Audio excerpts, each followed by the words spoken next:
안녕하세요, 북스형 카페 여러분. 자, 오늘은 저번 시간에 이어가지고 독일의 나치즘 관련된 내용을 진행하겠습니다. 자, 독일 나치즘 관련된 내용을 이제 본격적으로 읽기 전에 히틀러가 집권했던 과정들을 좀 볼게요. 초창기 때 내용이에요. 자, 여기 보면 그 히틀러가 집권했던 배경을 이제 보면요. 일단 앞에서 얘기한 것처럼 베르사유 체제에 대한 불만이 있겠죠. 그다음에 결정적인 게 1929년에 세계공황이에요. 세계공황 이전까지는 이 나치스가 그렇게 심히 큰 당은 아니었거든요. 자, 실업자들이 증가됐고 이들의 상당수가 이 나치스를 지지했죠. 그래서 결국엔 나치스가 이제 일당이 되고요. 그리고 1933년에 히틀러가 독일의 수상이 돼요. 34년에는 히틀러가 독일 총독으로 취임하게 되는데 이때 총독은 대통령하고 수상을 합쳐놓는 거죠. 그리고 1935년에 재군비 선언하면서 베르시아 조약을 파기하고요. 그리고 이제 대공황을 이제 격파하고 돌파하고자 공공산업이나 산업을 육성하고 그 국민 생활을 개선했다. 그래서 초창기 때는 국민들이 이렇게 이제 그 나치스를 상당히 지지해줬어. 네, 이렇게 대공황을 어, 돌파할 수 있는 경제 정책을 마련해줬잖아요. 자, 그래서 이제 요 과정들을 한번 봤고요. 구체 내용을 이제 볼게요. 자, 1929년 세계공황은 1920년대 후반에 성장의 가능성을 보인 민주주의 바이메르 공화국에 치명적인 타격을 가했고, 그때까지만 해도 미비한 존재에 지나지 않았던 히틀러에게 집권의 기회를 제공해줬다. 자, 히틀러는 독일 출신이 아니죠. 이 사람 오스트리아 출신이에요. 히틀러는 오스트리아 출신으로서 빈에서 미술을 공부했으나 시험에 낙방할 뜻을 이루지 못했다. 그죠? 그래서 히틀러는 이제 미술학교에 이제 뭐냐면 들어가려고 이제 노력했는데 안 됐어. 그래가지고 그 빈에서 그냥 어그 그 일정한 직업 없이 그 뭐랄까요 막노동을 했죠. 그러다 보니까 이제 여러 가지 사회적 불만을 싹트기 시작하죠. 그 일정한 직업 없이 기하성상의 화면 사이에 그에게 유대인에 대한 반감이 싹 떴다. 1913년 빈을 떠나 무엔을 옮긴 히틀러는 1914년에 독일군에 입대하여 하사로서 종군했으며 훈장을 받기도 했다. 자, 그래서 이 사람이 이제 그 무엔을 옮긴 이유가 뭐냐면 그 오스트리아 군대에 입대하지 않으려고 이렇게 들어갔거든요. 근데 1차 대전이 터져버리니까 자발적으로 독일군에 입대를 했어요. 이 오스트리아군은 좀 마음에 안 들었나 봐. 자기가 나름대로 오스트리아인보다 독일이나 어떤 정체성을 그때부터 가지고 있었던 것 같은데, 자, 하여튼 종전에 무엔으로 들어온 히틀러가 정치가가 되기를 결심했고 나치스의 전신인 독일 노동당이라는 작은 정치단체에 가입했어요. 원래 이제 이 사람이 여기 가입한 이유가 뭐냐면 처음부터 가입하려고 이렇게 했던 건 아니고 그 당시 이제 무엔 지역에서 여러 가지 정당들이 이제 막 등장하니까 무엔에 있었던 군부에서 이들을 뭐냐면 그 알아야 될 거 아니에요. 그래서 정찰 차원에서 그 히틀러를 독일 노동당의 어떤 감시원으로 이제 파견했는데 이 독일 노동당이 그 당시 뭐 7명 정도밖에 안 된 작은 정치 단체였거든요. 근데 히틀러가 딱 그 마음이 든 거야. 극우 세력이고 독일 민족주의적인 어떤 특징을 가지고 있고 등등 하니까 결국엔 이 사람이 그 당에 들어갔어요. 그리고 이 당을 키웠거든요. 그래서 그 사람이 이제 키울 수 있었던 게 뭐냐면 되게 이제 운변술이 뛰어나요. 이 사람이. 그래서 이제 아주 카리스마적인 운변술을 통해서 그다음에 대중을 매혹을 시켰고 결국에는 1921년에 이 나치스 당의 지도자가 되죠. 그리고 갈색 사스를 입고 팔에 갈고리 하켄크루이츠라고 하죠. 자, 완장을 주는 나치스의 포악한 행동부대인 에세이를 조직하게 되고요. 1923년에는 무엔에서 어, 히틀러가 폭동을 하죠. 이 무엔 그 맥주 폭동이라고 하는데 결국에는 실패했지만 감옥소에서 이제 갇힌 동안 그 유명한 이제 그 나이 투쟁을 이제 쓰게 되죠. 자, 하여튼 그 후에도 이제 나치스는 줄곧 극우의 매우 미약한 정치 세력이 지나지 않았다. 이러한 이제 히틀러 나치스의 이제 기회가 주어진 것이다. 이게 이제 대공황이죠. 자, 미국에서 발생한 공황의 타격이 독일의 경우 특히 심했던 것은 독일의 경제가 외채에 의존한 바가 크고 특히 미국의 차관의 큰 비중을 차지하고 있기 때문이다. 전후에 이제 비참함을 견뎌내고 이제 막 안정을 되찾으려고 한 중소기업가나 봉급자, 이자 생활자들 포함한 중산계급과 중소농민층이 공황의 여파로 다시 안정을 상실하고 생활 근거를 그 자체로서 위협을 받게 되었다. 자, 그들은 제대 정치에 큰 불만을 느끼고 나치스를 지지하게 되었다는 거죠. 예. 그래서 나치스를 지지했던 사람들이 어떤 사람들이냐면 중산계급과 중산농민층들이에요. 그러니까 이제 요 정도 여기에 있는 사람들이 나치스를 지지했죠. 왜냐면 여기 있는 이제 상위 그룹 같은 경우에는 그 자신들이 예전에 지지했던 보수당도 있었죠. 그래서 뭐 그 자유당이라든지 중앙당이라든지 이런 정당들을 지지했던 거고 여기 이제 하위에 있는 이제 노동자들은 주로 3인당을 지지했어요. 그런데 이렇게 특정한 지지 정당이 없었던 이 중간층들이 사회적 불만을 이제 걷게 되고 그래서 이 나치스를 적극적으로 지지했다. 예, 이런 것들이 이제 특징이죠. 자, 그래서 이제 바로 이무역 시틀러는 게베스, 니페트루프 같은 신복의 동지들을 구협하고 흑색 선출당인 전위대 SS 책임자로 시몰려를 앉혔다는 거죠. 그래서 요게 좀 눈여겨볼 게 게페스라는 사람이야. 게페츠.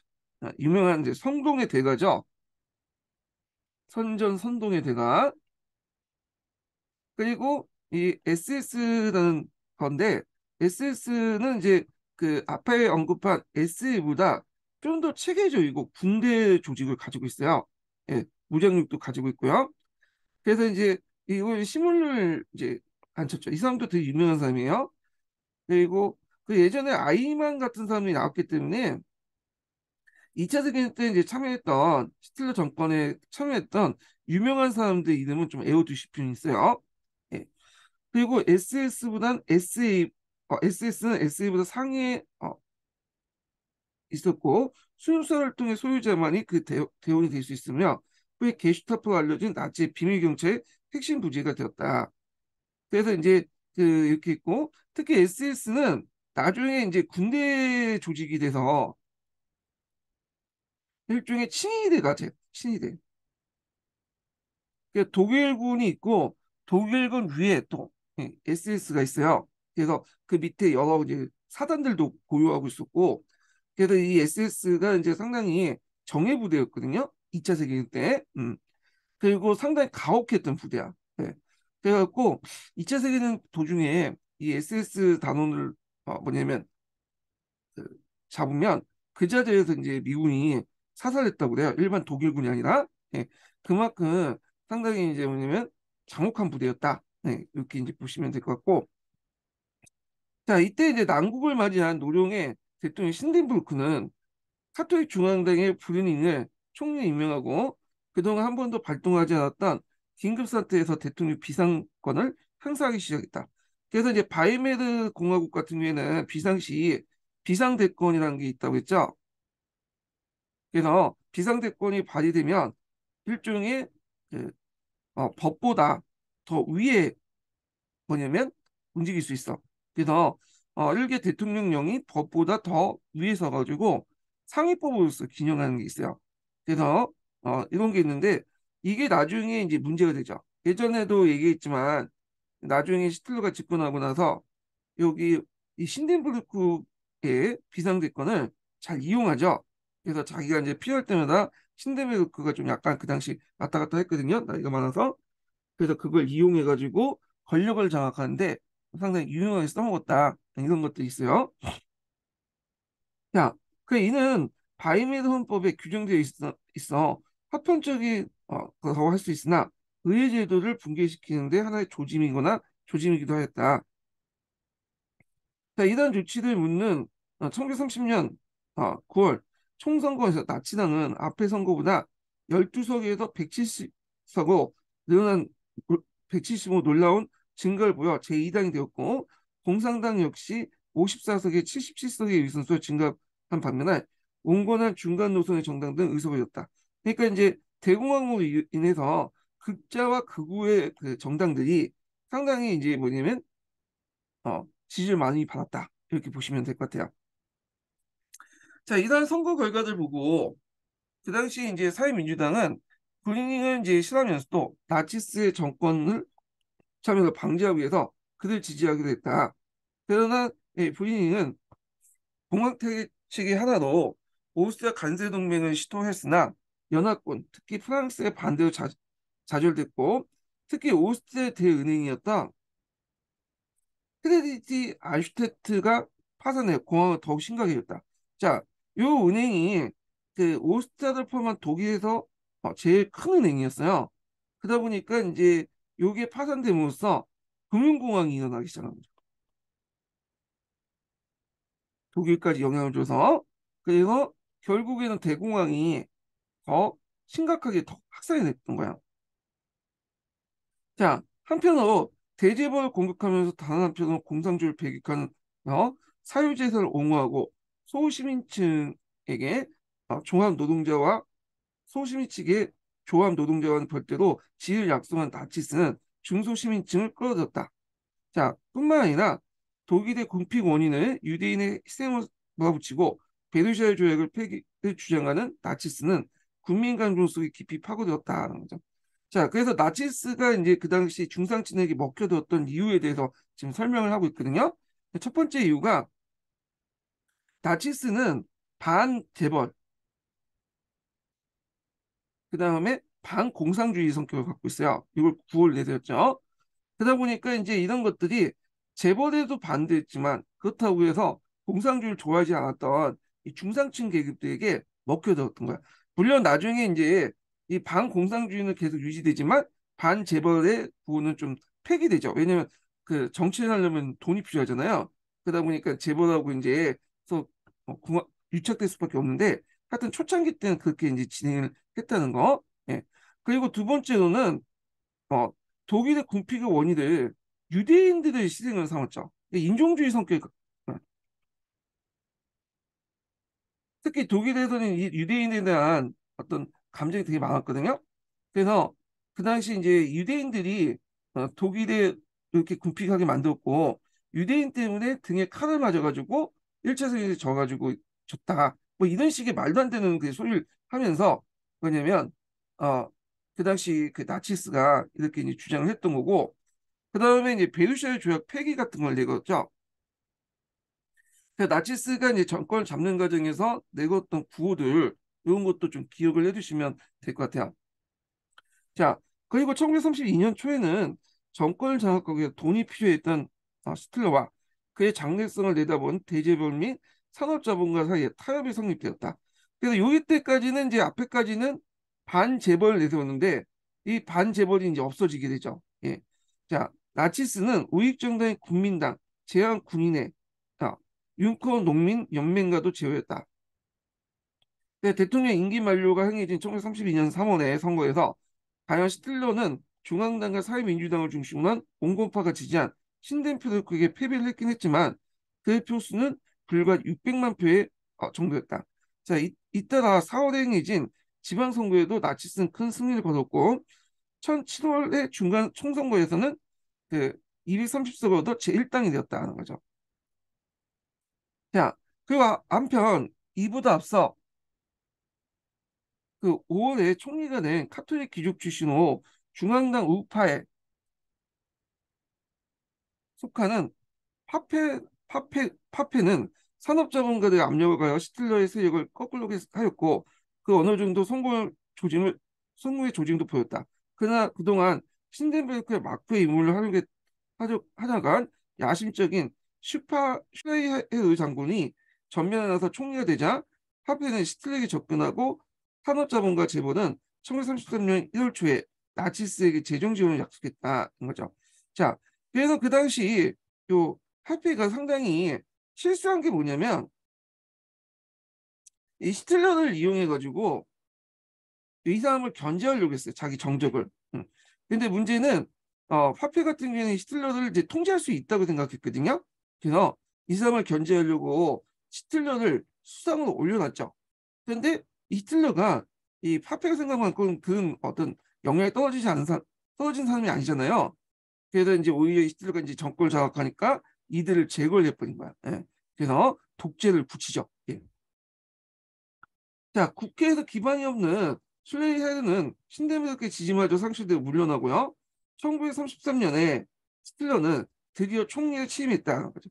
그래서 요때 이제 그 보수 우파 세력들 간의 어떤 정권 다툼을 잘 이용해서 화폐 지원을 받고 히틀러가 총리에 취임했다는 거죠.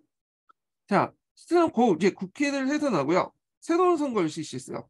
선거 기간 중에 나치스 반대파는 폭력과 위협을 협박했고 언론 이용도 불가능했다. 1933년 2월 하순에 나치스의 소행이 틀림없는 의사당 방화 사건을 발생하자 나치스는 이를 공산당 소행으로 이제 돌렸죠. 이를 계기로 비상상태가 이제 선포되고 툭하면 이 당시에는 이제 비상대권을 발행해서 그 당시 이제 바이메르 법률들을 이제 정기시키고 자기 멋대로 통치했던 거죠. 히틀러가 신데베르크 이용해가지고. 그래서 SA 폭력과 테러가 난무한 가운데 선거가 실시했다. 나치스는 288석을 얻기는 했으나 압도적인 다수는 아니었다. 1933년 3월 24일 날 히틀러는 의사당 밖에서 SA의 협박적인 그 시위가 계속되는 가운데 정부의 독재권과 바이메르의 기능 정지를 규정한 수권법을 통과시켰다는 거예요. 자, 이 수권법의 그 주 내용은 뭐냐면 그 정부가 의회 대신에 입법권을 갖는 거예요. 입법권.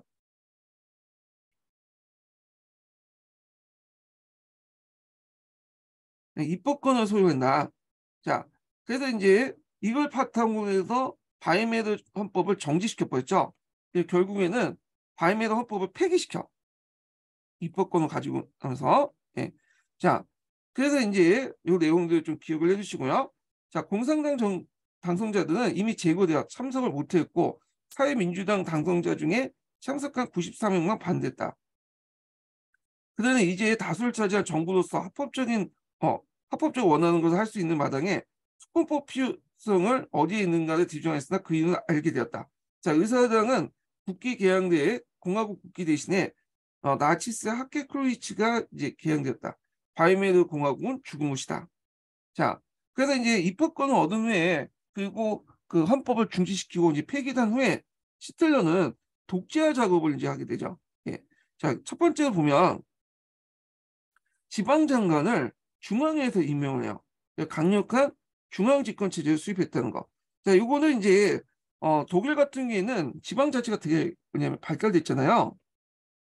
그래서 예전에는 지방 스스로 이렇게 뽑고 그랬는데 이걸 없애고 중앙에서 관리 임명한다는 거예요. 두 번째로는 공산당과 삼인당을 불법화시키고요. 그리고 카톨릭 중앙당을 금지시켜서 1933년 7월에 나치스만이 독일 내에서 유일한 합법적인 정당이라고 선언을 하게 되죠. 자, 그해 이제 12월 마지막 선거에는 반대파 입후 후보자 한 사람도 없었고 당연하죠. 왜냐하면 기존의 정당을 다 해산시켜 버렸잖아요. 600명이 넘는 국회의원 중에 비나치스 의원은 단 2명뿐이었다. 그래서 이제 이들은 이제 뭐냐면 그, 그 무소속으로 이렇게 무소속으로 나왔던 사람 같아요. 그다음 제한 군인에는 나치당에 흡수되었고 공료에 대한 보상이 적어 불만을 품게 된 SA 앞에 이제 그 SAS 다음에 그 전에 만들었던 단체 있죠. 갈색 서치당 요거를 단체를 SA당을 뭐냐면 수청해 버렸다. 그래서 피해 수청이라고 한다는 거죠. 그래서 이 SA를 그 당시 군부한테 별로 안 좋아했어. 그래서 군부의 지지를 필요했던 히틀러가 자기의 이제 뭐냐면 좀 쓸모없게 된 이제 SA 조직을 공격해갖고 SS 뭐냐면 그 없애버렸죠. 그리고 나머지 그 자녀 세력들을 자 이제 뭐냐면 S에 통합을 시키든지 다른 데로 이제 내보내든지 해갖고 결국 해체시켰다라는 걸 보시면 될 것 같아요. 자, 이제 독일 내에서도 나치당의 내부에서도 히틀러 집권을 반대하는 사람이 없었다. 1934년 8월 87세 힌델베르크가 사망하자 그 권한까지 접수한 시틀러는 총독으로서 명실상부 독일의 유일한 독재자가 되었다. 자, 여기 총독이라는 것은 그 대통령하고 수상의 권한을 플러스 시킨 거야. 예. 자, 그 다음에 이제 이렇게 보고, 그리고 이제 독일 나치즘과 이제 이탈 파시즘하고 비교가 나와요. 보면요, 독일 나치즘은 극단적인 민족주의와 그 다음에 반지성주의 입각한 전체주의적 독재체제라는 점에서 이탈리아 파시즘과 유사하다. 네, 공통점이죠. 그러나부터가 이제 차이점이에요. 파시즘에 비해 더 독재성이 강하고 인종주의에 입각한 유대인의 박해와 대량학살 등 강신적인 성격이 강하다. 예전에 제가 얘기를 했죠. 인종주의 성격이 되게 강하다는 거. 반유대인적 성격도 강하고요. 그런데 비해서 나치즘은 그거에 대해서 거의 없다고 보시면 돼요. 예. 자, 그런 것도 있고요. 자, 시틀러는 빈 시절부터 유대인에 대한 강한 반감을 갖고 있었으며 정권을 장악한 직후에 유대인들을 모든 직장과 이제 공직에서 추방했으며 1935년에 뉴른베르크 법에 또 조부모 중에 한 사람이라도 유대인이라면 그를 유대인으로 간주하고 규정했다는 거죠. 그래서 요거 뉴른베르크 법이 예전에 한번 시험 문제 나왔죠. 음. 그래서 이 누른베르크 법은 좀 이따 좀 얘기할 텐데, 자, 이 누른베르크라는 곳은 어디냐면 히틀러가 그 나치당의 정당대회가 열렸던 곳이에요. 그래서 거기에서 이제 여러 가지 법을 또 만들고 했는데, 이 누른베르크 법은 하나의 법이 아니라 두세 가지로 이제 구성된 법이야. 네. 그걸 이제 누른베르크에서 만들었기 때문에 누른베르크 법이라고 하는데, 거기에 내용을 보면요, 네. 그 자세한 내용은 제가 또 이따 이제 얘기해 드릴게요. 일단 서양사 개론 관련된 내용만 좀 얘기해 보면요.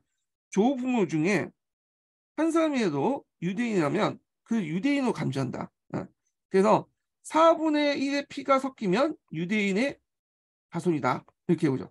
이거는 미국의 영향을 받았다고 보시면 되는데, 미국에서는 흑인의 기준이 있죠. 한 방울에 뭐냐면 흑인 피만 속해도 그 사람이 겉으로는 백인일지 몰라도 흑인 피만 속해도 흑인이다. 그런 것들이 영향을 받았다고 그래요. 그 시틀러가 미국에 대해서 상당히 호감을 많이 가졌다고 하거든요. 시틀러 정책들 보면 미국에 했던 정책들 좀 뺏긴 게 되게 많아요. 이 인종주의 정책이라든지 뒤에 이제 경제개발 계획 같은 것도 그 미국의 뉴딜 정책이 이제 영향을 받았다고 하는데, 뭐 하여튼 그래서 이제 이렇게 규정된 유대인은 시민권을 박탈하고 그 유대인과 혼인이 금지되었고요. 그 다음에 이제 금융기관과 은행, 범원 등을 근무는 물론이고 저술활동이나 연극, 상영, 음악회 개최 등 모든 정상적인 행동이 금지되었다는 거죠.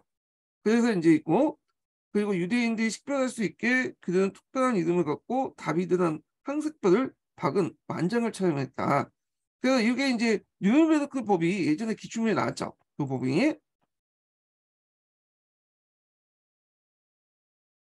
기출에 나왔고요. 자, 이 모든 조치는 2차 세계대전이나 대전 중에 집단 소용소나 강제 수용소에서 수백만을 당하는 유대인들 대학살의 전주국에 지나지 않았다. 그래서 이제 히틀러의 피해 순수성에 대한 강신은 인간이 이성으로 이해할 수 있는 한계를 훨씬 넘어선 거다. 그래서 베토벤, 게테, 칸트를 낳은 독일 민족이 어찌하여 히틀러의 이상한 강신에 묵인하고 추종했는지 아직 풀리지 않는 수수께끼다. 이렇게 있죠. 자, 그 다음에 이제 그 밑에 보면 이제 뭐 히틀러의 그 사상이 좀 나오는 생활공간, 라벤스트롬이라고 있죠. 생활공간을 확보하기 위해서 그 당시 팽창주의를 내걸었고요. 내부적으로는 모든 경제생활과 국민의 일상생활을 낱낱이 통치했다. 이렇게 있죠. 1933년에 노동조합을 그리고 다음에 고용주 협회를 해산하고 이를 대신해서 나치스의 노동전선이 결성되고 노동자의 직업과 배치도 국가의 통제를 받았다. 자, 이걸 이제 뭐라고 하냐면 나치에서는 국가사회주의라고 해요. 사회주의의 요소를 좀 반영해서 이걸 국가가 이제 한다는 거야. 그래서 국가가 노동장치를 통제하고 그다음 경제를 통제하는 이런 국가사회주의 어떤 정책들을 내걸었다. 이렇게 기억을 해두시면 될 것 같아요. 자, 그래서 있고 그 다음에 이제 내용을 보면요. 예,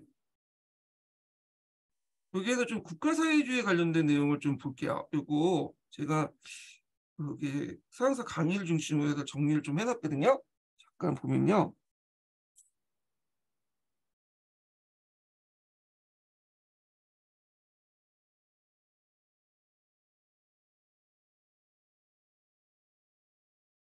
자, 독일 나치즘에서 이제 국가사회주의를 내세우는데, 자, 여기에 특징을 보면, 그, 사회주의에서는 인정해요. 얘네들이.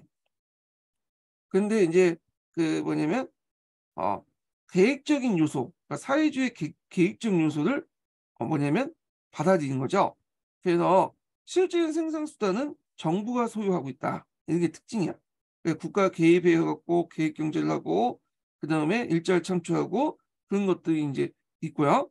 그 다음에 사회주의와 국가사회주의 관계가 뭐냐. 공통점은 나치는 폭력적으로 사회주의에 반대하지만 사회주의 요소가 내포됐다는 거. 앞에 이제 그 뒤에 좀 얘기했지만 이런 계획 경제나 이런 것들 등등을 통해서 사회주의 프로그램을 정책을 방영하고요. 자, 그리고 전체주의적인 특징을 가지고 있다는 거. 그래서 그걸 통해 국민 생활을 통제하려고 했다는 거. 이런 것들이 이제 있죠. 자, 그래서 이제 있고, 또 그 나치즘은 위계 사회를 진행했지만 사회주의는 평등 사회를 진행했고요. 나치즘은 사회주의는 인정하지만 사회주의는 사회주의는 인정하지 않는다. 이런 것들이 국가 사회주의와 나치즘의 차이점이죠. 예, 그래서 이 관련된 내용이 있고요. 그 다음에 자세한 설명은 그 밑에 2320번에 뭐냐면 주에 있어요. 예. 그래서 이거 내용을 좀 읽어보시면 될 것 같은데 내용을 중간만 읽어볼게요. 자, 그 시틀러는 민족 공동체의 구성을 제청했으며 그것은 단순히 독일이라는 국가의 경제 내에 국한된 것이 아니라 독일 민족을 포괄한 새로운 국경을 만드는 것이라는 점. 그 전선은 이렇게 외부에만 형성된 것이 아니라 국가 내적 바람직하지 않는 민족이나 상대로 바람직하지 않는 민족을 상대로도 형성됐다는 점에서 민족주의라는 용어도 상당히 유력했다. 그래서 흔히 우리가 국가사회주의라고 하지만 민족사회주의라는 말이 더 적절하지 않을까 싶다. 그래서 그 국가사회주의의 특징은 정리해보면 첫 번째는 사회주의적 요소가 있다는 거. 그리고 그래서 이제 뭐 사회주의적 프로그램 같은 것들, 계획경제 뭐 이런 것들이 있고 그 다음에 또 하나가 이제 뭐냐면 실제 생산수단을 인정한다는 거. 국가가 이제 소유하는 거죠, 생산수단을. 그 다음에 이제 두 번째가 이제 뭐냐면 그 전체주의적 소신을 갖고 있다는 거. 그리고 세 번째가 이제 앞에서 말한 민족적인 성격도 갖고 있다는 거예요. 배타적 민족주의죠. 자, 이런 세 가지 특징을 갖고 있다는 게 국가사회주의 어떤 요소다. 그렇지만 이제 차이점은 이제 사회주의와 달리 사유재산을 인정한다는 점. 이것도 이제 네 가지 특징이죠. 예, 이렇게 합쳐서 그래서 이제 국가 사회주의에 대해서 한번 정리를 좀 해봤고요. 그 다음에 뒤에 넘어가서 계속 읽어보겠습니다. 예. 자, 그리고 이제 어디까지 한 거야? 여기까지 했다가 만 것 같은데 잠깐만요. 자, 그래서 이 종교에 있어서도 1933년에 칠레 카톨릭과 시틀러 사이에 협약을 이루어졌으나 나치스는 이를 무시했다. 신구교를 막론하고 나치스의 통제를 벗어날 수 없었고 나치스의 인종주의와 군국주의에 저항하는 움직임은 별로 없었다. 국가의 통제와 조정 자격은 교육과 예술을 비롯해서 국민 생활의 모든 분야에 적용됐고 시틀러의 취미가 국민에게 강요됐다. 1933년에 설치된 게슈타포, 유명한 국가 비밀 경찰이죠. 자, 게슈타프는 개인의 서신교환은 물론 전화 독촉과 사생활까지 조사할 권리를 갖고 나치스에 대한 반대자나 국가 통제 이탈자를 가차없이 뭐냐면 색출했다. 1933년 시작된 계획 뭐냐면 경제 계획은 독일 사업의 어떤 급속한 발전을 가져왔고 실업자도 크게 감소했다. 그래서 이때 이제 독일이 계획 경제를 하게 됐는데 미국의 뭐 영향을 받았다고 그래요. 예, 뉴딜리 정책에 영향을 받아갖고 국가가 적극적으로 나서 계획 경제를 했는데 그래서 이제 그 과정에서 우리가 알고 있는 뭐 아우토반이나 고속도로를 만들었고 그 다음에 이제 우리가 이제 알고 있는 이제 국민차라고 하는 폭스바겐 국민차도 그때 만들어졌다고 그래요. 그러다 보니까 이제 원래 노동자들은 나치스를 지지하지 않았거든요. 근데 이제 이때부터는 노동자들도 이제 일자리 창출되고 나름대로 복지 정책도 하고 하니까 그 이들도 지지하게 돼. 그래서 이때까지만 해도 이 나치스가 상당히 이제 이런 경제 정책을 통해서 지지를 받게 돼요. 그래서 이 나치스의 경제 정책 관련돼서 예전에 한번 기출 문제 나왔어요. 이것도 좀 같이 기억을 해두실 필요 있어. 나치스 경제 정책 관련돼서.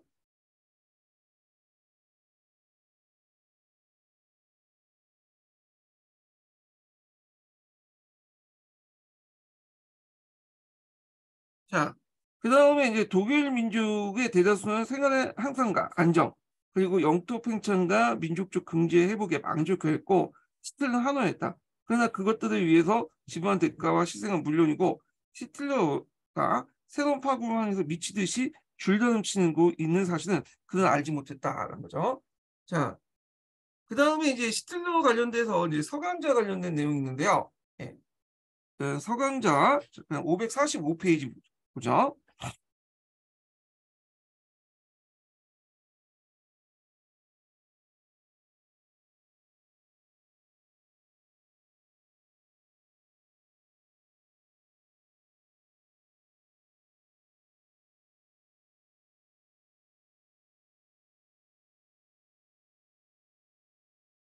잠깐만요.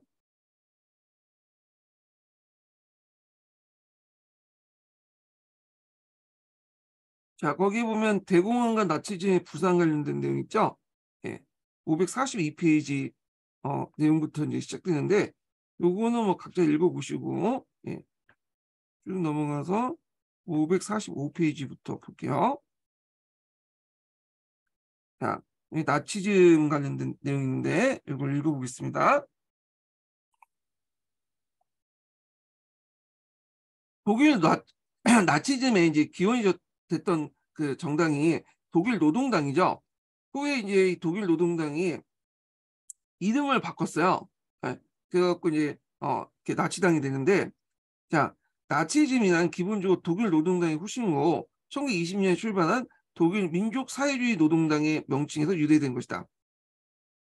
자, 이 정당의 이념이 민족사회주의에 추격하여 나타난 바 있고 그리고 어, 나타나는 표현이라고 할 수 있다. 나치는 이미 1923년 무엔에 비오론 폭동 사건을 일으킨 바 있고 이 사건으로 히틀러가 체포되는데 그는 복역 기간 중에 훗날 나치즘의 경쟁에 대해 나이투쟁을 집회했다.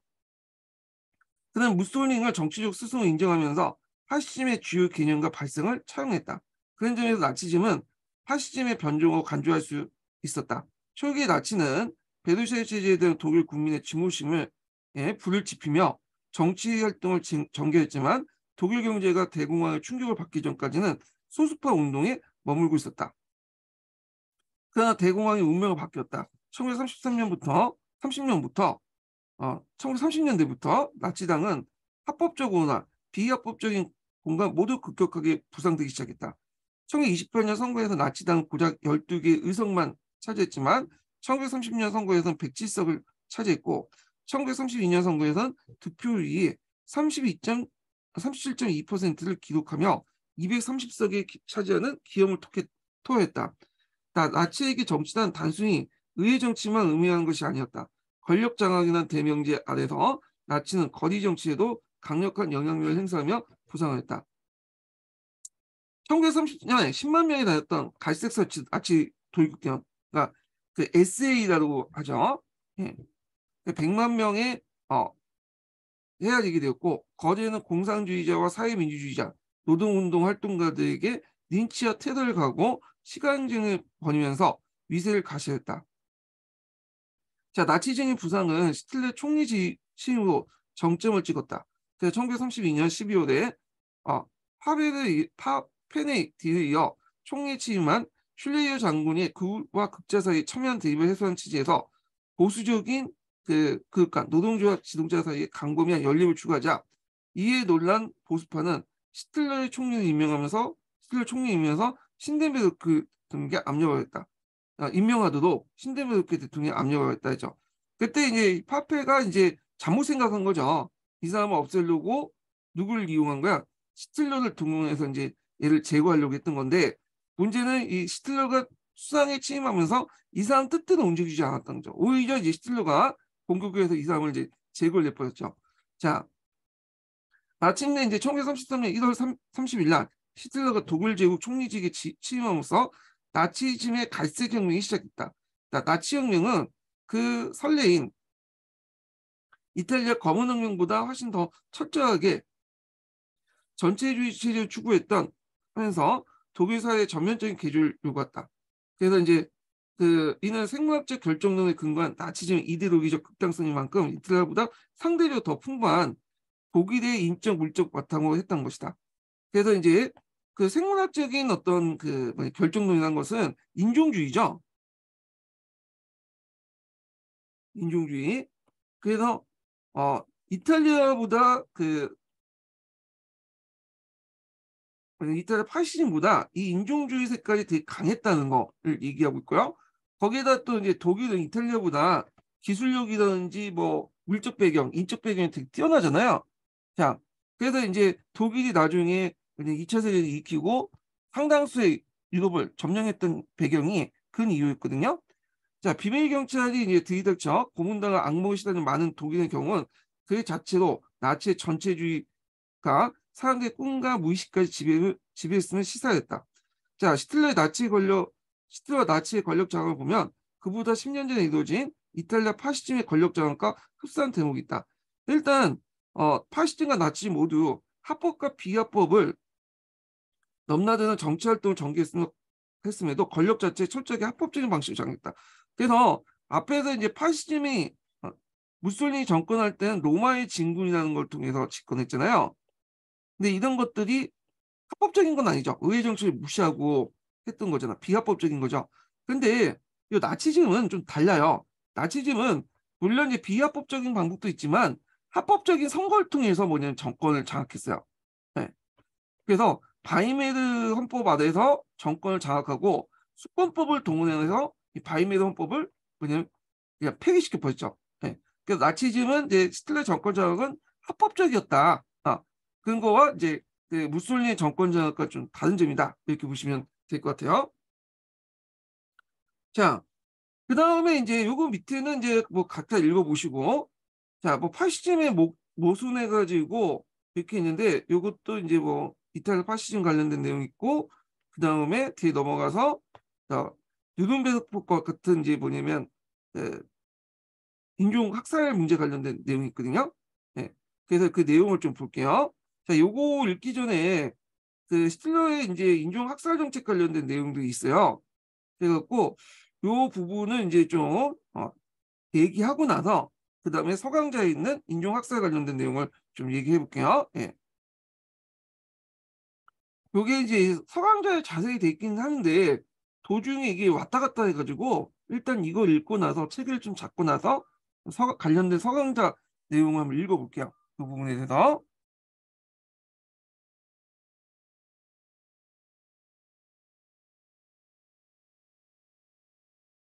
자, 제가 예전에 이제 관련된 기출문제 있는 내용들을 좀 정리를 했어요. 기출문제 분석 내용에다가. 그래서 요거 읽으면서 한번 좀 보겠습니다. 자, 여기 보면 시틀러는 나이투쟁에서 자신의 인종관을 밝혔다. 시틀러는 저서에서 인류를 문화 창조자, 문화 지지자, 문화 파괴자 세 종류로 분류했다. 자, 문화 창조자의 그룹은 뭐냐 아리아인뿐만 아니라 비아리안 인종을 문화 창조자로 문화 창조나 아리안뿐이며 그중에 순수한 계통의 게르만족을 최상 종족을 봤죠. 비아리안 인종은 문화 지지자에 지내지 않는다고 봤다. 그래서 이제 삼국 동맹의 일본인 같은 경우에는 문화 지지에 속해요. 그 문화 파괴자로서는 슬라브족, 집시, 유대인이라고 이제 봤고, 이 슬라브족들은 항상 타 민족의 체내에 사는 기생충에 불과하다는 이유로 열등 인종을 취급받고 아리안 민족의 노예로 살아야 한다고 했다. 그리고 그들이 거주하는 토지를 게르만 민족의 생활 공간, 이 생활 공간이라는 말이 자주 나오죠. 삼아야 한다고 했다. 그러니까 슬라브족들의 자원을 약탈하여 아리아 민족의 발전에 사용해야 한다고 역설했다. 자, 그는 문화 파괴에서 가장 중요한 민족은 유대인이라고 했죠. 유대인은 노예가 아니야, 얘들은. 그냥 박멸 대상이야. 그래서 인류의 적이라고 단정한 유대인들의 다만 멸종이 운명만이 부과되었다. 그는 집권 과정에 독일 사람들이 가지고 있는 반유대인 정서를 정치에 이용했다. 자, 그래서 히틀러 유대인 정책은 이제 좀 보면요. 이 히틀러 유대인 정책이 시험 문제에 두세 문제 나왔죠. 히틀러 같은 경우에는 시험 문제 나오는 부분이 지금까지 정리를 좀 해보면 히틀러 반유대주의 정책하고요. 그다음에 히틀러가 이제 그 당시 폴란드 하나까지 그러니까 히틀러가 초창기 때 어떻게 침략 정책을 했는가. 그러니까 2차 세계대전 바로 직전까지 히틀러의 침략 정책, 대팽창 관련된 내용, 히틀러 경제 정책, 여기에 초점을 맞춰서 이제 시험 문제 나왔거든요. 그래서 히틀러 유대 정책 관련된 내용이 상당히 중요해. 그래서 보면요. 자, 히틀러는 처음에는 차별적인 정책을 했어요. 그러니까 유태인하고 그다음에 독일을 차별했죠. 그래서 유대인을 차별하는 과정에서 누른베르크를 제정했죠. 누른베르크 법을 제정해서 일반 독일인과 구별시키는 그리고 차별시키는 그런 정책을 했고요. 그다음 두 번째 추방이야. 그래서 국내 유대인들을 추방하고 마다가스카르 계획을 했고요. 그다음에 집중은 요거 두 번째 단계와 세 번째 단계 동시에 비슷비슷한 시기에 이제 행해져요. 집중 개토 및 강제 수용소에 권력을 한 거야. 그다음에 네 번째 학살로서 독가스로 유대인을 학살하는 그걸 진행했다. 자, 히틀러가 집권하고 나서 유대인 박해는 누른베르크 법을 통해서 독일인과 유대인 간의 차별 정책으로 나타났다. 자, 누른베르크는 독일의 바이에르주의 제2의 도시로서 신성 로마 제국 때 한때 제국회가 열렸다. 그리고 나치스의 정당대회가 열렸던 곳이다. 그리고 후에 이제 누른베르크 법전이라고 해서 국제재판이 또 열렸죠. 이건 나중에 좀 얘기하고요. 자, 이 도시에서는 1935년은 나치 정당대회에서 발표한 법이기 때문에 누른베르크 법이라고 한다. 누른베르크 법은 두세 가지로 구성됐어요. 처음에 이제 독일인의 피와 명예를 지키는 법률과 국가 시민법 두 개의 반유대주의 법으로 총칙이었다. 법에는 유대인의 정의를 어떻게 이제 내렸냐면 조부모 중에 한 사람이라도 유대인이면 그를 유대인으로 간주한다고 규정했다. 법에 정한 유대인들은 헐등의 법을 바탕으로 이를 해당한 사람들은 유대인으로 시민권이 박탈됐다. 자, 그 다음에 유대인들의 결혼과 성생활도 통제했고요. 독일인과 유대인 간의 혼인과 혼외 전사를 금지했으며 어길 경우에 전원을 무효화시켰고 강제 노동에 처했다. 공무 단임권 박탈, 교육기관, 은행, 법원 등의 근무를 금지했고 또 유대인들의 예술활동이나 영성형, 음악 개최 등을 금지시켰다. 자, 또 유대인들이 밖에 나갈 때 다비드 항세포를 박은 완장을 차야했다. 자, 그리고 유대인들이 45세 이하의 독일 여성 가상 노동자도 고용을 금지했으며 유대인들의 독일 국기 사용을 금지했다. 자, 그래서 요 누른베르크 법 서계보다 좀 자세히 제가 적어놨죠. 관련된 자료를 다 찾아보고 적어놓은 거예요. 예전에 기출문제에 나왔기 때문에 파악을 해두시고요. 자, 이 법은 훗날 홀로코스트라고 불리는 유대인 학살의 최초의 법적 근거였다. 그래서 1938년에 유대인들이 교회와 상점, 그다음 주택에 대한 방화 파괴를 야기한 수정의 범이 발생했다. 그래서 이제 누른베르크법과 이 수정의 밤 사건은 히틀러 유대인 전멸의 시발점이 되었다. 자, 나치 정부는 유대인 차별과 함께 유대인의 재산 약탈과 국외 이주 정책을 추진하는 등 추방 정책을 적용했다. 그래서 이제 단순히 차별뿐만 아니라 국내 유대인들 추방하는 거야. 예. 그래서 그 당시 이제 이에 따라서 그 유대인들의 일제 자금이 금지됐고요. 이에 따라 아리아되지 않은, 그러니까 아리아되지 않는 것은 이제 뭐냐면 유대인 재산들이 독일권 넘어가는 걸 예를 들면 아리아라고 했거든요. 그래서 이제 아리아되지 않는 모든 유대인 기업들 매각시켜 폐업해야겠다. 그 결과 독일에 거주하는 유대인은 떠나야겠다는 거죠. 그래서 이때까지는 아직까지는 뭐 유대인을 뭐 방명하고 죽여야 된다는 생각보다는 그냥 너희들 떠나라. 어, 이런 식으로 추방을 했어. 대신에 너희들 가지고 있는 재산들, 독일의 재산 다 놔두고 가라. 네, 우리가 갖겠다. 뭐 이런 내용이었죠. 자, 2차 세계대전 시작하자 이제 히틀러는 유대인의 집중 정책을 했다. 집중이라는 것은 곳곳에 있는 유대인들을 간략히 편하게 한 곳에 모이는 정책이야. 그 중에 하나가 뭐냐면 게토죠. 게토. 원래 게토라는 것은 예전부터 유대인 집단 그 거주촌이 있어요. 근데 전에 이제 게토는 자발적으로 유대인들이 만드는 거고, 요때 게토는 아예 그냥 그 뭐냐 점령지에 게토라는 어떤 특정한 구역을 정해놓고 거기에 강제로 이렇게 뭐냐 이주시킨 거야. 그 대표적인 폴란드의 게토죠. 그래서 이 폴란드의 점령 지역 안에서 유대인의 임시거주지 게토를 만들어 유대인들 강제 집단 이주시킨 정책을 펼쳤다. 게토 주위에는 담장과 철조망을 설치하고 게토의 출입을 통제했다. 자, 게토의 열악한 주거 환경과 식량 부족으로 사망자가 속출되었다. 게토는 홀로코스트가 시작된 뒤에 학살 대기소 역할을 했다. 게토의 사례에서 살펴본 것처럼 이는 집중 정책은 유대인 박해가 차별과 약탈 수준에서 이제 머물지 않고 전멸로 나가는 가도기적 국면으로 나가는 걸 보여줬다. 자, 이런 가운데 점령지 유대인들은 마다카스카르 계획을 세웠다. 마다카스카르 계획도 일종의 유대인들을 한 곳에 집중시키는 정책이죠. 자, 이 마다카스카르는 원래 프랑스의 식민지였죠. 예, 그 당시 비시 정권의 식민지였고, 그래서 거기에 이제 이주시키려고 이제 했는데, 문제는 제 걸 누가 장악하고 있었어요? 근데 그 당시 영국이 장악하고 있었잖아. 그러니까 그 많은 그 유대인들을 대량 이주로 이제 이렇게 유대인들을 마다카스카르 대량 이주가 불가능했던 거죠. 그래서 포기를 했고요. 그리고 이제 마지막으로 전멸이죠. 전멸. 예. 그래서 이제 보면 1941년 독소조는 유대인 학살의 사막을 알려줬다. 자, 소련 침공 과정에서 나치 칭의대, 공화국가, 게슈타포 등으로 구성된 친위 특공대는 현지 경찰과 민병대, 특히 이제 예전에 시험 문제 나왔던 단체가 우크라이나 할리찬 사단이죠. 그래서 이 민병대, 독일 정규군의 도움을 받아 50만 이상의 유대인들의 학살을 했다. 학살 방식은 유대인들 한 곳에 한적한 곳에 끌고 가 부동을 파고 총살시키는 방법이었고, 그 외에도 가스학살이 장했다. 자, 총살을 많이 시켰는데 이게 이제 처음에 유대인들은 이제 우크라이나나 러시아를 공격할 때 거기 유대인들이 많았거든요.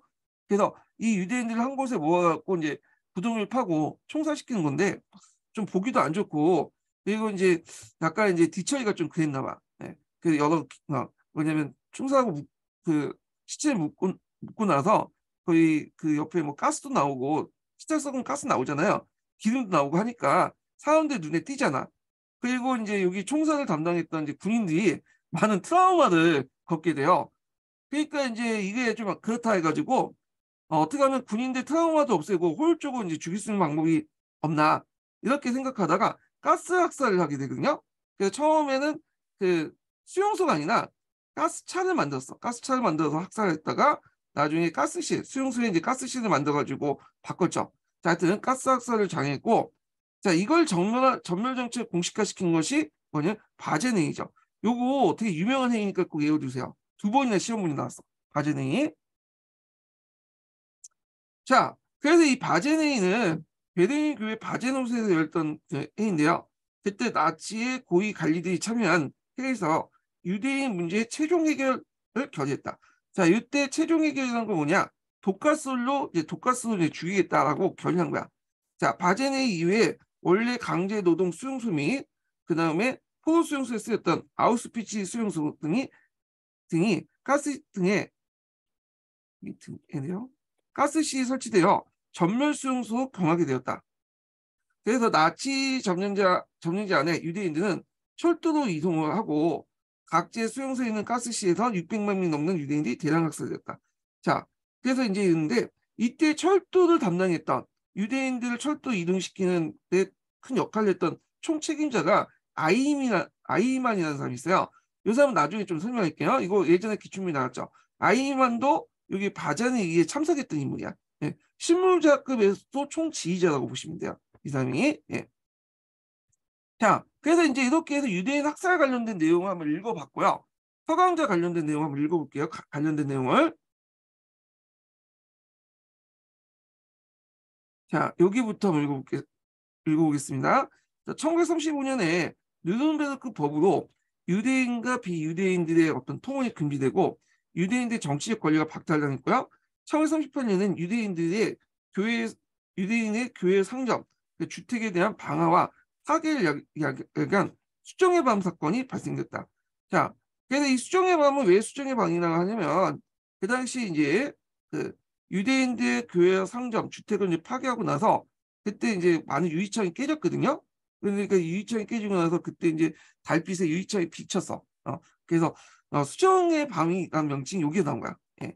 그래서 하여튼 이러한 사건들은 모두 유대인들의 전면을 목표로 한 최종 해결책의 전주국이었다.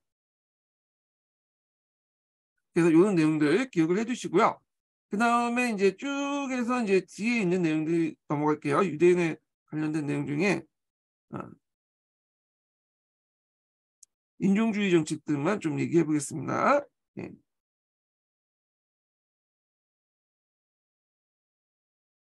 잠깐만요.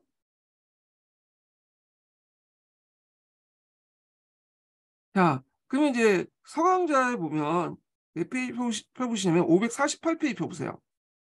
자, 홀로코스트가 나오는데 홀로코스트는 일종의 제노사이드죠. 인종청소 중에 하나예요. 그래서 이제 유명하죠. 600명 정도의 유대인들이 죽었잖아요. 그래서 요 관련된 내용을 이제 서강자는 따로 떼가지고 장을 만들었어요. 그래서 이제 홀로코스트 이전에도 유대인들이 박해를 많이 받았잖아요. 예. 그래서 예전에 유대인들 박해받는 그 내용들도 예전 기출문에 나왔어요. 그래서 한번 이렇게 쭉 읽어볼게요. 자, 홀로코스트의 1차적인 이유는 히틀러를 비롯한 나치 수뇌부의 극단적 반유대주의, 즉 유대인들을 독일의 적, 인류의 문명의 적으로 보고 유럽을 유대인들로부터 해방하려고 했던 사고방식의 정책이 있었다. 그러나 유대인에 대한 적대적인 태도와 정책은 그 역사적 뿌리가 깊은 것이었다. 일찍이 기독교가 로마 제국의 국교가 된 서기 4세기 이래 유럽에서는 유대인에 대한 차별과 박해가 끊임없이 이루어졌다. 자, 기독교 설립 이래 유대인들은 예수 그리스도를 죽게 한 자라는 원언을 쌓고 중세 말부터는 자신의 종교의식에 필요한 피를 얻기 위해서 기독교도 어린이를 살해한다는 소문이 퍼졌다. 그러니까 13세기, 16세기까지 영국, 프랑스, 독일, 에스파냐, 이탈리아, 보헤미아 유대인들은 기독교를 개종하는 압박을 받거나 추방됐다. 또한 요거 예전에 기출문이 나왔죠. 11세기 말에 십자군 전쟁이 시작될 때 또는 14세기 때 흑사병이 번질 때도 유대인들이 그 내부의 적이나 흑사병을 퍼뜨린 자로 학살당했다. 그래서 이제 유대인들이 의도적으로 독약을 풀었다든지 그다음에 또 유대인들이 이제 뭐냐면 그 병을 퍼지게 했다든지 말도 안 되는 소리도 이제 많이 죽였죠. 그 이유가 뭐냐 유대인들이 그 당시에 좀 미움을 많이 받았어요. 그 이유가 아까쯤에 예수 그리스도를 죽게 한 자라는 걸로 미움을 받았고 특히 이제 그다음 고리 대공업자로 많이 활동했거든요. 그러다 보니까 유대인들이 이제 이런 이유로 많이 박해를 받고 또 유대인들 죽이면 유대인으로부터 이제 뭐냐면 빚을 졌던 채무자들이 그 뭐냐면 채무가 없어지게 되는 거죠. 그리고 유대인들 재산을 또 뺏을 수 있고 근데 그런 이유로 이제 유대인들이 많이 죽었다. 자, 그래서 유대인을 전면한다는 사고방식도 나치 독일의 발명품이 아니었다. 예전부터 있었다는 거죠. 19세기 들어와서 기존의 종교적 반유대주의는 그래서 이제 과학적 생물학적 인종주의로 바뀌게 돼요. 그래서 이제 이게 어떤 의미가 있냐면 예전에는 유대인의 정의가 그냥 유대교를 믿는 사람이란 뜻이야. 그러니까 기독교도 개종을 하면 유대인이 아닌 거예요. 네, 그래서 근데 인종주의라는 건 혈통을 기준으로 한 거야. 유대교라는 종교가 아니라 그래서 유대교라는 민족 그 종교와 혈통을 기준해요. 이게 유대인이야. 그래서 유대인 피가 조금이라도 섞이면 이 사람이 유대인이 되는 거야.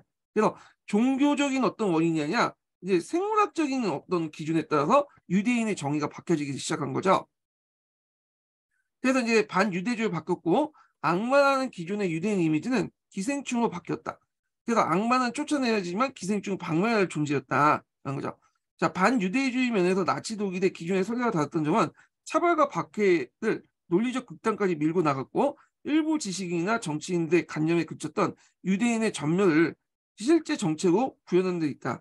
자, 이는 극단적 반유대주의 신봉하는 정치 집단이 독일은 유럽의 주요 국가의 권력을 장악하고 이들이 이끄는 나라가 제2차 세계대전 때 일시적으로 성공을 거뒀기 때문에 가능하다. 만약에 이게 독일이 아니라 뭐 이탈리아나 저쪽 이제 뭐 벨기에 같은 국력이 약한 나라들이 했다면 거기에서만 끝났겠죠. 근데 독일이랑 강대국에서 그런 것들 권력을 장악한 집단들이 그걸 밀어붙였기 때문에 전 세계적으로 이제 확대됐던 거예요. 자, 그래서 이제 있고 나치 독일의 반유대의 정책은 처음부터 정말 포기한 것은 아니었다. 초기에 차별과 사회적 분리를 그쳤다. 그 앞에서 얘기했지만 제가 기출문제 분석에서 강도에서 좀 읽었지만 히틀러의 유대인 정책은 차별, 추방, 그런 집중, 학살이야. 그러니까 네 단계를 거쳐서 점진적으로 이루어졌다는 게 특징이에요. 요거 특징들 예전에 기출문제 예문 관련된 내용에서 나왔어. 예문에 있어요. 그러니까 이제 요 구도에서 이루어졌다는 걸 좀 기억을 해두시면 될 것 같아요. 예. 자, 나치 독일의 반유대의 정책이 처음부터 전면을 포방한 건 아니었다는 거죠. 예. 그래서 이제 보면 1933년 1월 30일 날 히틀러가 총리가 되고 나서 유대인들에 대한 첫 공격을 시작한 것은 열성 나치단이었다. 그래서 이게 이제 내용이 아까 처음 읽었던 나치가 행했던 그 나치 돌격제 SA가 했던 그 수정의 방이에요. 수정의 방. 그래서 1933년 3월에 나치 돌격대는 유대인 상전에 몰려가 낙서를 하고 유이청에 부수는 등 폭력 시위를 벌였고 일부 지역에서는 법원 건물을 포위하고 유대인 판검사 변호사를 내쫓았다. 4월 초에는 그 나치 지도부가 유대인 상전에 대해서 불매운동을 펼쳤고 일부 지역의 사법당국은 유대인들 판검사의 후직을 강요했으며 포위센 정부는 유대인 변호사의 자발적인 후업을 권고했다는 거죠. 네, 이때 포위센 정부라는 거는 독일 같은 게 여러 지방 정부도 있잖아요. 그 중에 이제 대표적인 지방 정부가 포위센 정부예요. 그래서 이제 4월 7일 날 공포된 직업 공무 재건법은 비아리아인들을 퇴직시킨다는. 이 비아리아인들은 유럽 인도 유럽어족이 아닌 사람들이죠. 주로 이제 유대인들이죠. 자, 조항을 포함했고 이에 따라 5천 명의 유대인들이 공직자에서 해임했다는 거죠. 자, 그래서 이 유대인이라는 사람들은 이제 앞에서 말한 것처럼 유대교를 믿는 사람뿐만 아니라 인종적으로 셈과 햄족 계통까지 뭐냐면 포함된 거야. 그러니까 셈족 햄족 계통으로서 유대인, 활동적 의미의 유대인이죠. 자, 유대인 이사는 의료보험공단을 탈퇴할 것을 강요했고 유대인 보험사는 면허를 취소됐으며 유대인의 군 복무는 금지됐다. 그래서 유대인들 언론, 그 다음에 언론인, 유대인 이사, 유대인 지사장은 해직되었다. 1935년에는 9월 15일 이른바 누른베르크법은 결혼과 성생활까지 통제했고, 그래서 이제 누른베르크법 안에 이제 뭐냐면 두 가지가 있죠. 독일 혈통에 대한 명예보호법과 제국 국조법이 있어요. 네. 그래서 독일 혈통의 명예보호법이라는 공식 명칭은 지능 이 법은 독일인과 독일인 사이의 통혼과 혼외 정사를 금지했고요. 유대인들 45세 이상의 독일 여성을 가사 노동자를 고용하는 걸 금지했으며 유대인들 독일 국기의 사용을 금지했다. 자, 그 다음에 또 누른베르크법이 하나인 제국 국조법은 독일 혈통 혹은 그에 연관된 자만이 독일 국민이 될 수 있다고 규정하면서 유대인 시민권을 박탈했다. 그래서 4분의 1 정도의 유대인들 피가 섞이면 뭐냐면 이 사람 유대인으로 이제 간주해서 시민권을 박탈했죠. 자, 그리고 나치 정부는 그 유대인에 대한 차별과 함께 약탈과 국외 이주 정책을 이제 또한 추진했다. 자, 약탈은 유대인들 재산을 강탈 의미했다. 독일인의 유대인 산업체 인수를 의미하는 아리아는 그 당시 유대인들의 아리아는 유대인이 자신의 점포나 기업에 터무니없이 낮은 가격 매각하도 강요하는 가정이었고 이를 통해 1933년 38년 사이에 약 6만 개의 유대인 점포와 기업이 사라졌다. 그래서 여기까지는 이제 차별이지만 여기부터는 추방이죠. 두 번째 단계. 예. 자, 그래서 국외 이주 정책은 이제 뭐냐면 유대인들에게 독일을 떠나도 압박하는 것으로 그 결과 1938년 10월까지 독일 유대인들이 60만 명 가운데 24만 명이 독일을 떠나야 됐다. 예. 자, 그래서 이제 이렇게 있고요. 아, 제가 잘못 설명했네. 아, 여기가 수정해방이라 했잖아요. 제가 이제 요거 33년이 아니라 뒤에 있는 거를 잘못 설명했어. 여기 아니라 요게 수정해방이에요. 예. 38년에 일어난 거예요. 38년. 요거 이게 수정해방이에요. 수정해 주시고요. 자, 1938년 11월에 선전부 장관 겔베스의 성동에 따라서 독일 전역에 유대인들의 어떤 최대 폭력 상태가 이어졌다. 나치 당원들이 벌인 이 단계 테러로 250개의 유대인들의 해당이 불탔고 7,500개의 유대인 상점이 파괴됐으며 91명의 유대인들이 사망했다. 그래서 이 제국 수정의 방 38년에 일어났어. 예. 제가 아까 아침에 착각해갖고 좀 잘못 얘기했는데 이거 좀 수정해 주시고요. 자, 홀로코스트는 이러한 무질서한 방식이 아니라 국가기관에서 체계적으로 조직적으로 집행한 것이다. 또한 이 사건은 그야말로 아리아와 국외 이주를 더욱 촉진시킨 계기가 됐다. 자, 이제 유대인들에게는 일체 자영업을 금지시켰고 아직 아리아되지 않는 모든 유대인들 기업이 매각되거나 폐업화했으며 1938년 11월부터 1940년 6월까지 20만 명의 유대인들이 독일을 떠났다는 거죠. 자, 그래서 이 추방을 했고 그 다음에 이제 한 곳에 집중하는 정책을 하게 되죠. 전쟁 기간 중에. 그게 이제 대표적인 게 이제 뭐냐면 이제 게토죠. 게토. 요 부분을 좀 읽어볼게요. 자, 홀로코스트는 극단적 반유대주의 성인 동시에 전쟁의 산물이었다. 그래서 이제 전쟁은 폭력이 합법화되고 보편화되는 그냥 폭력을 쓰는데 덜 망설이게 되고 폭력을 보는 게 더 무디지는 공간이었다. 그래서 1939년 9월 2차 세계대전에 발받은 나치의 반유대주의를 한층 더 폭력적인 국면을 전환시켰다. 아직 절멸로까지 나가진 않았지만 지금까지 차별과 약탈 수준에 머물렀고 북의 이주를 유했던 국면에서 추방과 강제 이송을 적극 추진한 국면으로 바뀌었다.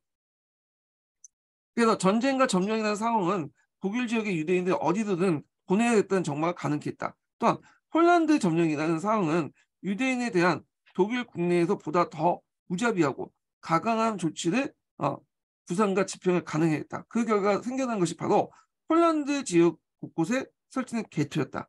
그래서 게토는 유대인들을 주변 농촌에서 도시로 집중시키고 그 게토는 유대인들을 주변 농촌의 도시로 집중시키고 도시 내에서 비유대인과 격리하기 위한 것인 동시에 어딘가 추방된 유대인들과 다시 어디든가 이송된 유대인들을 수용하기 위한 임시로 만든 거주 지역이다.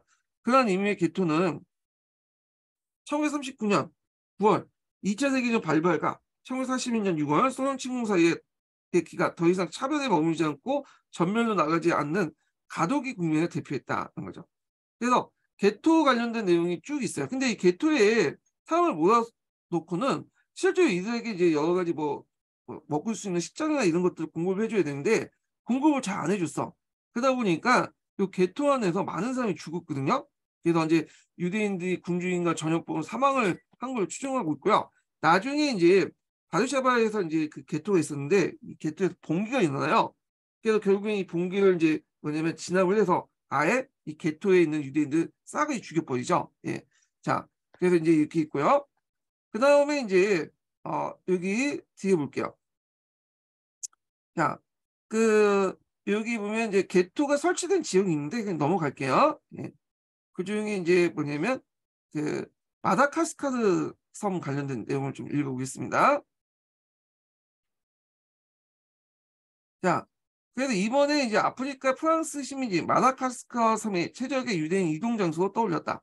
그래서 1940년 5월에 독일의 침공을 받은 프랑스가 6주 만에 무너짐에 따라 프랑스 식민지를 유대인 이송 지역으로 하향받을 가능성이 열린 것이다. 이때 프랑스 식민지라는 것은 이제 그 비시 정권이 가지고 있는 프랑스 식민지를 얘기하는데 비시 정권이 가지고 있는 프랑스 식민지가 그 영토만 해도 독일에 이제 점령했던 그 당시 이제 그 영토보다도 훨씬 더 컸다고 해요. 어마어마하게. 야, 하여튼 그의 나치 지도부는 유럽의 유대인 수백만 명을 마다가스카르로 추방할 꿈을 꿨는데 이 꿈을 실현하는 데는 이들을 실어 나를 배가 통과할 대서양 자위권이 필요했고 이는 영국에 대한 승리를 전제로 한 것이어서 결국 이 계획이 무산되었다는 거죠. 예. 자, 그래서 이제 이렇게 차별, 추방, 집중, 그 마지막 절멸 단계까지 이제 볼게요. 여기 절멸 이렇게 내용이죠. 예. 자, 그리고 이제 있고 이렇게 폴란드에 맡기고 마다가스카르 행도 불가인 상황에서 나치의 유대인 정체는 점차 추방해서 전면을 나갔다. 이 추방 안에 이제 집중도 같이 들어가 있어요. 예. 자, 이 도식을 이제 관련된 것은 기출에 이 도식이 있기 때문에 기출 문제 예문에 있어요. 여기에 맞춰서 지금 설명하고 있는 겁니다. 예. 자, 전면에 유리한 분위기를 조성한 계기를 제공한 것은 1942년 6월 독일의 소련 침공이었다. 1939년 9월에 폴란드 침공, 즉 2차 세계대전의 발발이 홀로코스트 향해 성급 다가가게 했다면 21개월 뒤에 소련 침공은 홀로코스트의 문을 열었다. 그렇죠? 자, 요거 이제 다음 줄 읽기 전에 첫 번째 인증번호 알려드릴게요. 첫 번째 인증번호는 77번입니다. 네, 첫 번째 인증번호는 77번이에요.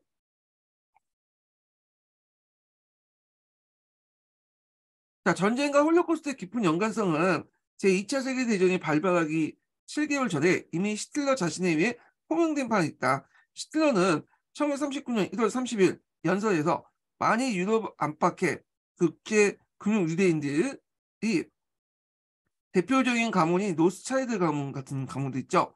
자, 이들이 세계 민족들을 또 한 번 전쟁에 밀어넣는다면 그 결과는 전 세계 볼세비키와 유대인 승리가 아니라 유럽 유대인종의 전멸이라고 선언했다. 자, 이는 연설에도 볼세비키아가 언급됐듯이 소련과의 전쟁이야말로 나치 동맹의 가장 열망인 동시에 두려운 이데올로기적 불구대충인 원수와의 전쟁이었다.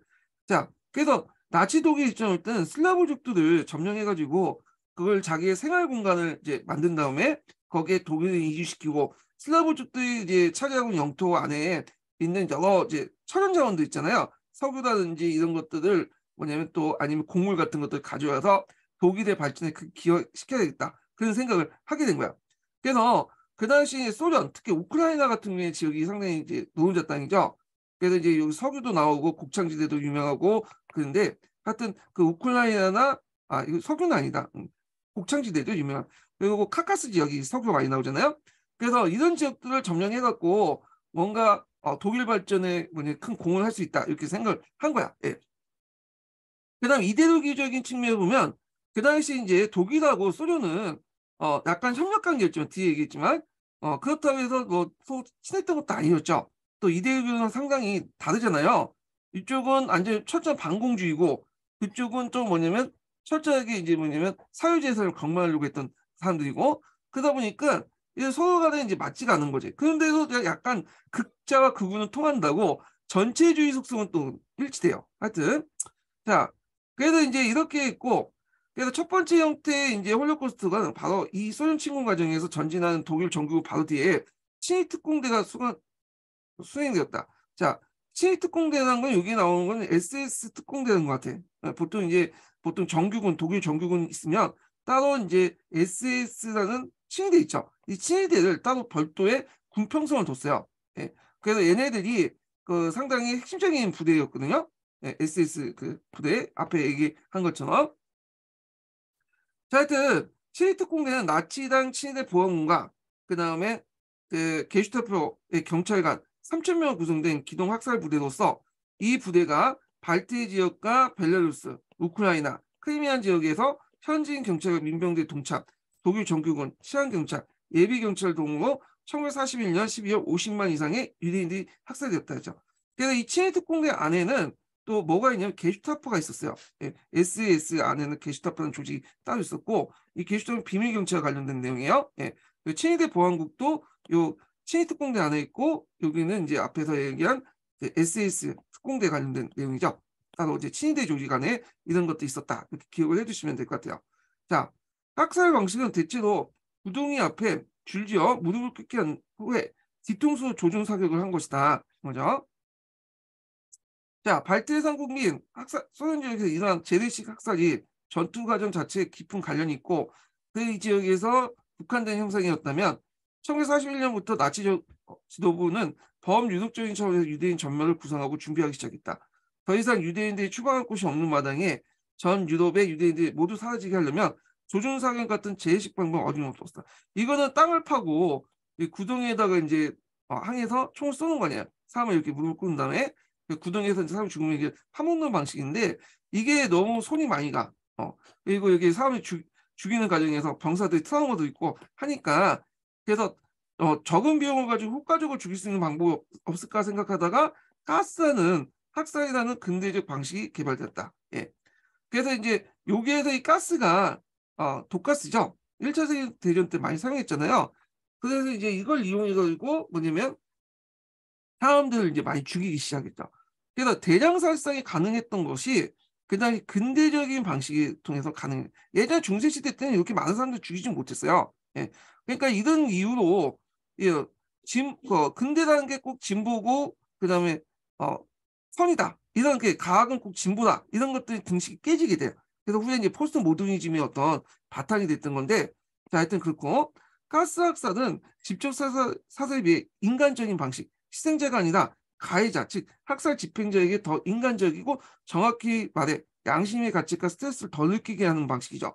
그래서 총살 같은 경우에는 많이 이제 고민을 하잖아요. 근데 가스 같은 경우에는 이게 사람 가둬놓고 안 보이는 데서 그냥 단추만 누르면 되는 거니까 그런 측면에서 인간적이었다. 이렇게 보시면 되겠죠. 처음에는 가스실이 아니라 가스차였다. 진칸이 밀봉된 화물 트럭에 수십 명의 유대인을 몰아넣고 그 차에 배기가스를 주입해 죽이는 방식이었다. 그래서 트럭 안에 유대인들이 모두 죽으면 트럭은 그대로 인근 수로 이동해 미리 파놓은 구덩이에 시체를 쏟아 부었다. 최초의 전면 수용소인 해우노 수용소에서도 학살 방식이 바로 그러했다.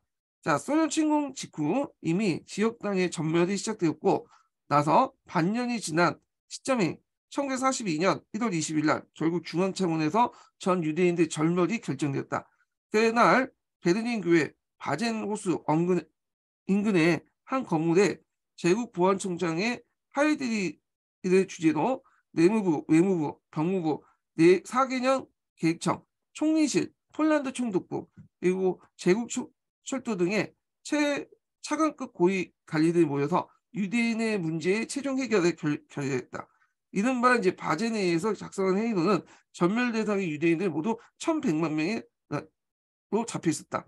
그래서 이제 주 내용은 아까처럼 말한 철도로 이동을 시켜갖고 한 곳에 집중시켜서 여기에 가스실에 보내서 죽인다. 그 내용이에요. 그래서 바제네이의 폴란드 지역에서 전멸 수용소, 즉 학살 전용 수용소 등이 잇따라 설치됐다. 1942년 3월에 바우제츠 바우제츠 수용소에서 5월에는 소비브루 수용소, 7월에는 스테프렌카 수용소에서 각각 가동되기 시작했다. 또한 원래 강제 노동 수용소 및 포로 수용소를 쓰였던 아우스비츠 수용소와 루브린과 그 마이다네크 수용소에도 가스실이 설치되어 절멸 수용소를 겸하게 되었다. 1941년 6월 이후 발트해 및 소련 지역에서 기동학살이 그 학살자가 희생자를 찾아가는 것이라면 기동학살이라는 것은 이제 앞에서 이제 전쟁이 시작된 후에 이런 앞에 게슈타트나 이런 친위대들이 와갖고 찾아내갖고 죽이는 방식이라면 반면인데 반해서 그 6개 전멸 수용소는 거꾸로 학살은 이제 거꾸로 희생자가 학살 장소로 이동하는 거다. 더 효율적이죠. 자, 북쪽의 노르웨이에서 남쪽의 그리스까지, 서쪽의 프랑스에서 동쪽의 소련까지 전 유럽의 유대인들이 철도로 이동되어 이 전멸 수용소에서 학살당했다. 그래서 그 홀로코스트 희생자 600만 명 가운데 거의 절반에 해당하는 285만 명 이상의 유대인들이 이 전멸 수용소 등에서 죽음을 맞이했다. 그래서 이제 가스차에서 가스실로 배기가스인 일산화탄소는 살충제인 시크론비고 진화를 거듭했다. 이렇게 있는데 요거는 이제 뭐 각자 밑에 보시면 될 것 같고요. 네. 그래서 이제 이때 많은 이제 유대인들이 이제 죽였다. 이렇게 이제 보시면 될 것 같아요. 네. 그리고 여기 보면 이제 각국별 상황에서 협력과 저항이 있는데 이것도 한번 읽어보세요. 네. 그리고 이제 여기에서 이제 쭉 넘어가서 요걸 좀 볼게요.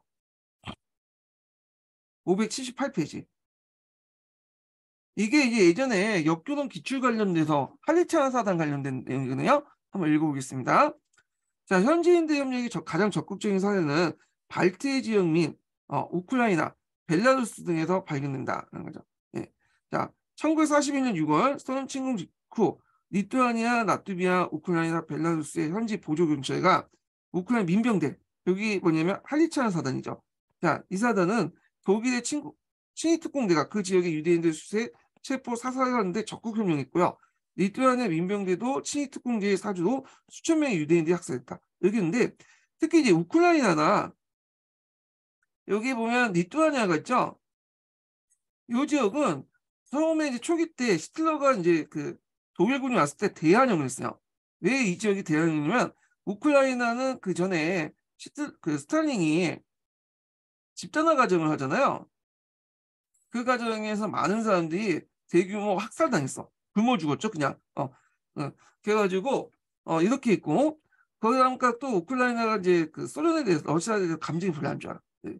그리고 이제 이렇게 예전에 독립운동을 했던 지역이고요. 리투아니아 같은 경우 당연하죠. 발트 삼국이 원래 독립국이었다가 소련의 침공을 받고 뭐야 그 다시 예속됐잖아요. 그 소련 밑으로. 그러니까 소련에 대한 감정이 안 좋아. 이 지역은. 그러다 보니까 독일군이 오니까 대규모 환영을 했던 거야. 이 지역이. 그래서 우크라이나나 리투아니아에 펼쳤던 이제 그 당시 유대인 그 학살 사건에서 이런 민병 조직들이 적극적으로 협력하게 됐던 거죠. 이런 배경 아래. 예. 그래서 이제 이런 것도 좀 기억을 해두시고요. 자, 그래서 이제 이렇게 이제 있고 뭐 다른 나라는 뭐 각자 읽어보세요. 그 다음에 뒤에 넘어가서 이탈리아를 보죠. 이탈리아. 자, 끝으로 원조 파시즘 국가 이탈리아는 독일의 절멸 정책에 협력하는커녕 유대인들 적극 보호했다. 이탈리아는 인종주의 색깔이 없다고 했죠. 예. 그래서 이제 그 무솔린 같은 경우에는 히틀러의 인종주의 정책에 대해서 되게 비판을 했어요. 왜 유대인들 죽이냐? 그래서 이제 있는데 자국의 유대인뿐만 아니라 그 이탈리아 군대가 들어간 모든 지역, 즉 남동부 프랑스 지역이나 그리스, 알바니아, 몬테네그로. 왜냐하면 그 당시에 이제 이탈리아 군대가 독일군과 함께 남동부 지역을 일부분 점령하고 있었거든요. 거기 공격을 해갖고. 자, 그다음 몬테네그로 등지에서 이탈리아인들은 해당 지역의 유대인들을 보호하고 피신했다. 이탈리아 홀로코스트는 1943년에 시도에 무솔리니 정부가 정복되고 이때 이 무솔리니 쫓겨나요. 쫓겨나고 나서 북부 지역에 있던 독일의 계대 정부에 재수입된 뒤에 시작됐다. 그래서 무솔리니 쫓겨나서 이제 감옥에 갇혔는데 그때 이제 북부의 어떤 그 북부 지역에 있었던 어떤 감옥소에 갇혔거든요. 저희 감옥소 이름을 까먹었는데 그때 독일의 히틀러가 무솔링을 구원하기 위해서 이제 특수부대를 보내죠. 그래서 그 감옥소에 있는 그 무솔링을 끄집어내. 그리고 북부 지역에 따로 독일의 계대 정부를 세워요. 무솔링 내세우고. 그때서야 이제 무솔링이 어쩔 수 없이 이제 뭐냐면 서수하기에 불과하니까 그때도 이제 뭐냐면 협력했던 거지. 그전에는 협력도 안 했어요. 예. 하여튼 그 나치 독일은 헝가리에서 그랬듯이 현지 정부가 무력해지자마자 기다렸듯이 파괴 기계를 작동했고 그리하여 이제 1943년 10월부터 1년 동안 약 8천 명에서 9천 명의 이탈리아 유대인들이 목숨을 잃었다. 근데 다른 지역에 비해서는 그렇게 많이 있지는 않았어요. 예, 이 지역이. 그래갖고 이탈리아 같은 경우에는 무솔링이 별로 인종주의는 안 좋아했다. 그 인종주의 요소는 없지만 나중에 어쩔 수 없이 이제 나치 독일의 계대 정부가 수립되고 나서 무솔링이 얼굴마다 내세웠잖아요. 북부 지역에 새로운 정부를 만들고 나서 그때서야 이제 뭐냐 어쩔 수 없이 이제 협력하긴 했는데 이거는 자발적 협력이라고 볼 수가 없겠죠. 자, 그래서 이제 이렇게 해서 이제 쭉 봤고요. 유태인 학살 관련된 내용을 봤고 그 다음에 이제 서양사 개론에 넘어가서 전체주의 국가의 침략과 제 2차 세계대전 관련된 내용은 좀 쉬었다가 진행을 하겠습니다. 예.